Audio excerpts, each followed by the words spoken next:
நெறைய பேருக்கு நான் ஏதோ producer, YouTuber, maybe actor or digital யூடியூப்ல வந்து ரிவ்யூ பண்ற இந்த பிக் பாஸ் ரிவ்யூ இந்த பெர்ஸ்பெக்டிவ்ல மட்டுமே தெரியிற ஒரு டிவிஷன் தான் மெஜாரிட்டி ஆஃப் த பீப்புளுக்கு என்ன பத்தின தெரிஞ்ச விஷயமா இருக்கும். தெரியாத விஷயம் நம்ம எப்பவுமே ஒரு கான்ட்ரோவர்ஷியல் டிஜிட்டல் பாயிண்ட். நம்மள பத்தின எல்லா குட் அண்ட் பேட், நம்ம மேரேஜ், ஜெயில், அது இதுன்னு எல்லாமே நம்ம எப்பவுமே வந்து ஒரு புக் ஆஃப் கலெக்ஷன். அதனால என்னன்னா சில பேரோட விமர்சனங்களுக்கு எப்பவுமே வந்து நம்ம வந்து ஐகானிக்கா ஒரு ஒரு பர்டிகுலர் பாயிண்டா எப்பவுமே ஒரு அட்ரஸ்டு பர்சனாவே தான் இருக்கும். ஆனா எனக்கு இன்னொரு சைடு இருக்கு. நான் வந்து சினிமா மட்டும் பார்த்துட்டு இருக்கிறதுல நான் 3 டிஜிட்டல் ஐ மீன் 3 டெக்னாலஜி கம்பெனில டைரக்டரா இருக்கேன். ஒரு பர்டிகுலர் கம்பெனில காக்னிட்டிவ் ரேடார்னு சொல்லக்கூடிய ஒரு ரிசர்ச் அண்ட் டெவலப்மெண்ட் ஐஐடில இருக்கக்கூடிய ஒரு முக்கியமான கம்பெனில முக்கியமான எக்ஸிகியூட்டிவ் பொசிஷன்ல இருக்கேன். And we are actually working for the defence army. Defence ஆர்மிக்கு ஒரு particular product from my research team to the production team இப்ப மாஸ் ப்ரொடக்ஷனுக்கு கன்வெர்ட் ஆகிறோம். And my company called connected digital system. இது தாண்டி I am also in director of one of the partnership company called Calpi, where we are the first people தமிழ்ல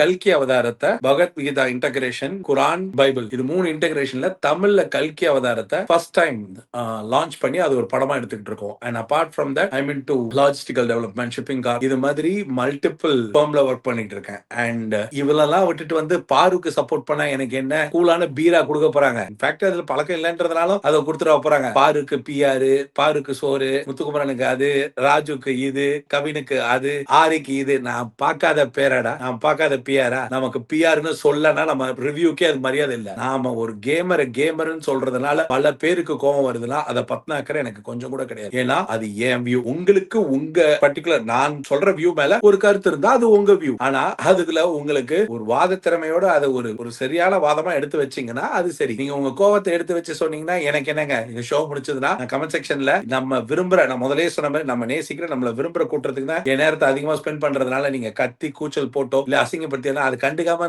காணா அப்படியே விட்டு போயிட்டேன்னா அது வேஸ்டா போயிடுச்சு. அவ்வளவுதான். அதுக்கு மேல அதுக்கு வேலையே இல்ல. சோ ரிவ்யூன்றது ஹானஸ்டா சொல்லணும்னா சீசன் 2, சீசன் 3, சீசன் 4 வரைக்கும் ரெவென்யூ கூட வாங்கினது கிடையாது. ஆனா சீசன் 5, சீசன் 6, சீசன் 7ல இருந்தா எனக்கு தெரியும் ஓ இது இவ்வளவு ரெவென்யூ வருமா. சீசன் 5ல எனக்கு 40ல இருந்து 50 லட்சம் ரூபாய் வந்தது. அண்ட் சீசன் 6ல வந்து 35 லட்சம் ரூபாய் வந்தது. சீசன் 7ல வந்து நான் ஒரு பாதியில ஒரு 17 நாள் கழிச்சு தான் வந்தேன். ஒரு 25 லட்சம் வந்தது. இது எல்லாமே எனக்கு 50% ஷேரிங்ல தான். சீசன் 8 நான் உள்ள போயிட்டு வெளியில வந்து எந்த ஒரு ஷோலையும் பண்ணதில்லை. சீசன் 9 இப்ப என் சேனல்ல பண்றேன். இது வரைக்கும் எனக்கு இந்த 60 நாள்ல குறையாம 147 சப்ஸ்கிரிப்ஷனுக்கு எவ்வளவோ அதுக்கு ரொம்ப லாபகரமா ஒரு 10 லட்சம் ரூபாய் கிட்ட வந்தது. அந்த 10 லட்சம் ரூபாய் இது வரைக்கும் மக்கள் கிட்ட தான் சேர்த்துக்கிட்டு இருக்கேன். நான் இது மாதிரி ஒவ்வொரு சீசன்லயும் சம்பாதிக்கிறத அதை அந்த மக்களுக்கே வெவ்வேறு விதத்துல கொண்டு போய் சேர்க்கிறேன். நான் சம்பாதிக்கிறது எனக்கு போதும்.